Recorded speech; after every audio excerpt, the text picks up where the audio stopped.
SLBC టన్నెల్లో సహాయక చర్యలు ముమ్మరంగా కొనసాగుతున్నాయి. ఇప్పటికే ఒక కార్మికుడి మృతదేహాన్ని బయటకు తీసుకురాగా మిగతా 7 మృతదేహాల కోసం గాలింపు కొనసాగుతోంది.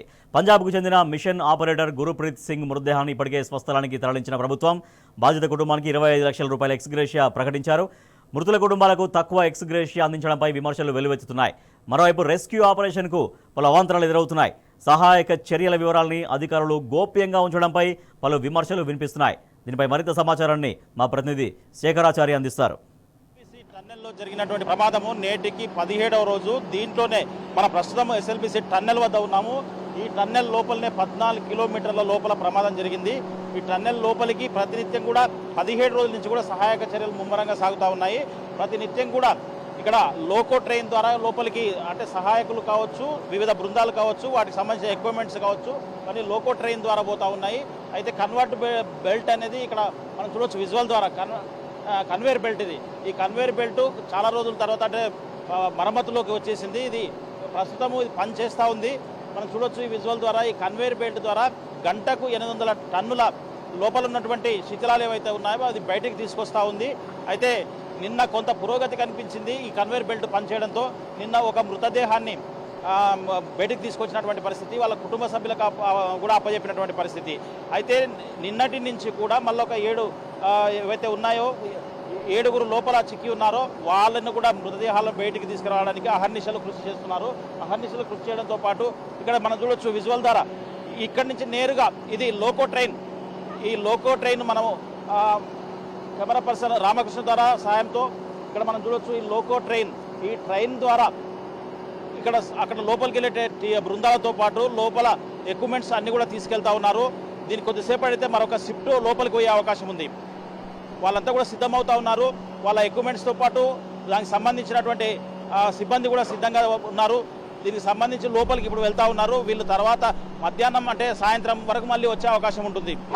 ఆ లోపల వీళ్ళు రెస్క్యూ చేస్తారు. అయితే లోపల ఉన్నటువంటి వారిని 7 మందిని రక్షించేందుకు దీంట్లో కీలకంగా పనిచేసినటువంటి అంశం, కీలకంగా పనిచేసినటువంటి ఏదైనా ఉందంటే అది కేరళకు సంబంధించినటువంటి జాగిలాలు. ఆ జాగిలాలు లోపల ఏవైతే మృతదేహాలను గుర్తింపించినటువంటి ప్రదేశాల్లో తవ్వకాలు జరిపితే నిన్న ఒక మృతదేహం లభించింది. మరొక 7 మృతదేహాలు లోపలే ఉన్నాయి. ఆ 7 మృతదేహాలను కూడా గుర్తించడానికి మళ్ళీ తవ్వకాలు జరుపుతూ ఉన్నారు. ఆ తవ్వకాలు జరపడంలో అనేక ఇబ్బందులు వస్తున్నాయి. వాటర్ వస్తూ ఉందని చెప్తా ఉన్నారు, తర్వాత బురద ఉందని చెప్తున్నారు, లోపల చాలా ప్రమాద స్థాయిలో ఉందని చెప్పేసి చెప్తున్నటువంటి పరిస్థితి కనిపిస్తుంది లోపలికి వెళ్ళి వచ్చిన వారు. అయితే ఆ లోపలికి వెళ్ళాలంటే కూడా కొంతమంది భయపడుతున్నటువంటి పరిస్థితి కూడా కనిపిస్తూ ఉంది. మొత్తంగా ఇక్కడ లోకో ట్రైన్ ఇది ఇక్కడ ఫస్ట్ నుంచి కూడా డే 1 నుంచి కూడా ఇన్సిడెంట్ జరిగినప్పటి నుంచి కూడా ఇది చాలా కీలకంగా దీని సహాయంతోనే లోపలికి ఎవరైతే రెస్క్యూ టీమ్స్ ఉన్నాయో వాళ్ళు వెళ్తూ ఉన్నారు. వాళ్ళకి కావాల్సిన ఎక్విప్మెంట్స్ తీసుకెళ్తా ఉన్నారు. మళ్ళీ వాళ్ళను ఇక్కడికి బయటికి తీసుకొస్తా ఉన్నారు. ఆ ఎక్విప్మెంట్స్ మళ్ళీ బయటికి తీసుకొస్తున్నారు. అంటే అక్కడ కన్వేర్ బెల్ట్ పనిచేయని టైంలో ఇక్కడ ఉన్నటువంటి ఈ ట్రైనే కీలకంగా ఇక్కడ పనిచేసింది. దీని ద్వారానే లోపల శిథిలాలని కూడా బయటికి తీసుకొచ్చారు. దీంతో పాటుగా ఇప్పుడు లోపల సహాయక చర్యలు నడుస్తూ ఉన్నాయని చెప్తా ఉన్నారు. సహాయక చర్యలు ఏ విధంగా నడుస్తూ ఉన్నాయనేది మనకు మరి కొద్దిసేపు అయితే క్లారిటీ వచ్చే అవకాశం ఉంది. ఎక్కడైతే కేరళ నుంచి వచ్చినటువంటి జాగిలాలు ఏవైతే ఉన్నాయో ఆ జాగిలాలకు సంబంధించి అవి కీలకంగా మారాయి. అవి చూపించిన ప్లేస్లోనే ఒక మృతదేహం లభించింది. మళ్ళీ ఆ జాగిలాలను ఈరోజు లోపలికి పంపించే అవకాశం ఉంది.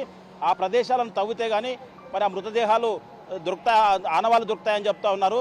కాకపోతే అక్కడ లోపలికి వెళ్ళినటువంటి వారు చాలా క్లిష్టమైనటువంటి పరిస్థితులు ఉన్నాయని చెప్తున్నటువంటి పరిస్థితి కనిపిస్తూ ఉంది. దాంతోపాటుగా ఇక్కడ ర్యాట్ హోల్ మైనర్స్ అని చెప్పేసి వాళ్ళు కూడా చాలా కీలకంగా పనిచేస్తూ ఉన్నారు. తర్వాత ర్యాట్ హోల్ మైనర్స్ కూడా కీలకంగా పనిచేస్తూ ఉన్నారు. మొత్తంగా చూసినట్టయితే ఇక్కడ మనం చూడొచ్చు వీళ్ళ సిబ్బంది అంతా కూడా సిద్ధమవుతున్నటువంటి పరిస్థితి కనిపిస్తూ ఉంది. లోపలికి వీళ్ళంతా కూడా వెళ్ళాలి, ఇప్పుడు వెళ్ళడానికి సిద్ధంగా ఉన్నారు. వాళ్ళంతా కూడా వాళ్ళ ఎక్విప్మెంట్స్ రెడీ చేసుకుంటూ ఉన్నారు. వీళ్ళు ఈ షిఫ్ట్ వెళ్ళిన తర్వాత మళ్ళీ సాయంత్రంలోగా రిటర్న్ వస్తారు. రిటర్న్ వచ్చిన తర్వాత మళ్ళీ ఒక షిఫ్ట్ వెళ్తూ ఉంది.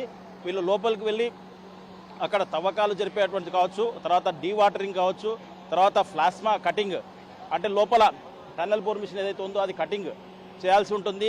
ఆ కటింగ్ చేయాల్సినటువంటి దాంట్లో కాబట్టి వీళ్ళంతా కూడా కీలకంగా పనిచేస్తున్నటువంటి పరిస్థితి కనిపిస్తూ ఉంది.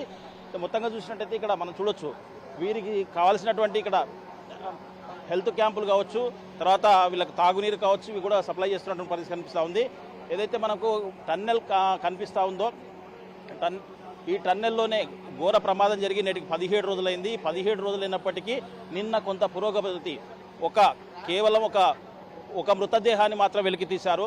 అది పంజాబ్కు చెందినటువంటి గురుప్రీత్ సింగ్గా గుర్తించి నిన్న పోస్ట్ మార్టం కూడా నిర్వహించి అక్కడికి పంపించినటువంటి వాళ్ళ పంజాబ్ పంపించినటువంటి పరిస్థితి. అయితే మరొక 7 మృతదేహాలు లోపలే చిక్కుకొని ఉన్నాయి. వాళ్ళ కుటుంబ సభ్యులు కూడా చాలా ఆవేదన చెందుతున్నటువంటి పరిస్థితి కనిపిస్తూ ఉంది.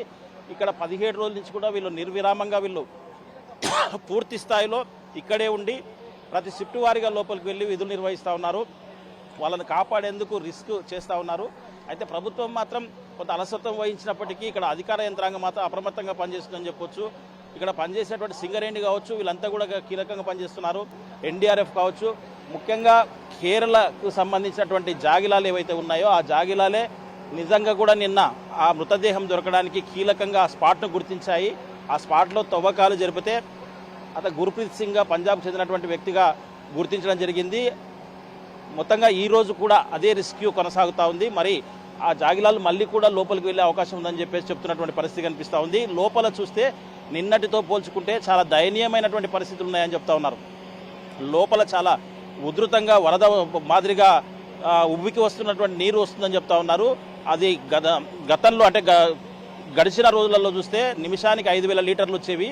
ఇప్పుడు మరింత పెరిగి అది దాదాపు 7,500 లీటర్లు నిమిషానికి వస్తున్నాయి అని చెప్తా ఉన్నారు. దాంట్లో రెస్క్యూ చేయడం, ఆపరేషన్ అన్వేషణ చేయడం చాలా ఇబ్బందిగా ఉందని చెప్తా ఉన్నారు. అందుకే ఈ లోపలికి మినీ జేసీబీ తీసుకెళ్లారు. మినీ జేసీబీ సహాయంతో అక్కడ పనులను అంటే తవ్వకాలు నిర్వహిస్తూ ఉన్నారు. ఆ తవ్వకాలు జరపడంలో క్రమంగా అక్కడ ఏవైతే మనుషుల ఆనవాళ్ళు ఉన్నాయో, మృతదేహాల ఆనవాళ్ళు కనిపిస్తే అక్కడ జేసీబీ వాడకం కుదరదు. ఎందుకంటే అక్కడ మొత్తం చెల్లా చెదరయ్యే అవకాశం ఉంటుంది.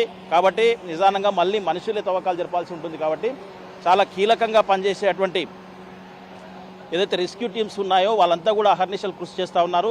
ఇక్కడ మరింత అంటే ఒక మృతదేహం నిన్న లభించింది. మరొక 7 మృతదేహాల కొరకు లోపల అన్వేషణ జరుగుతూ ఉంది. రెస్క్యూ ఆపరేషన్ జరుగుతూ ఉంది. ఈరోజు రిజల్ట్ రావచ్చు, రాకపోవచ్చు, ఏం జరుగుతుంది అనేది అని చెప్పేసి మరింత పురోగతి ఎట్లా ఉంటుందంటే కొంతమందిని ఆఫ్ ది రికార్డులో అడిగితే ఈరోజు ఏ మృతదేహాలు లభించకపోవచ్చు అని కూడా ఆఫ్ ది రికార్డులో చెప్తున్నటువంటి పరిస్థితి కనిపిస్తూ ఉంది. ఎందుకంటే లోపల చాలా రెస్క్యూ ఇబ్బంది ఉందని చెప్తా ఉన్నారు.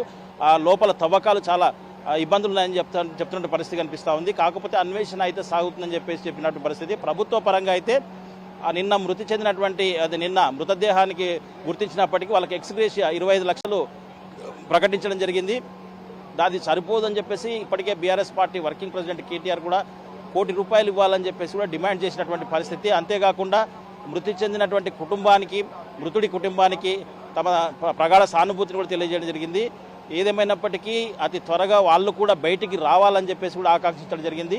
మరి ఈరోజు వాళ్ళని ఏమన్నా కొంత తీసుకొస్తారా, లేదంటే ఈరోజు కూడా అవుతుందా లేదా అనేది ఒక సంశయంగా మారింది. రాబోయే 2 రోజులు కూడా పట్టే అవకాశం ఉందని చెప్పేసి కూడా మళ్ళీ చెప్తున్నటువంటి పరిస్థితి కనిపిస్తూ ఉంది. అధికారికంగా అయితే ఇప్పటివరకు అయితే ఎలాంటి సమాచారం అయితే అందలేదు.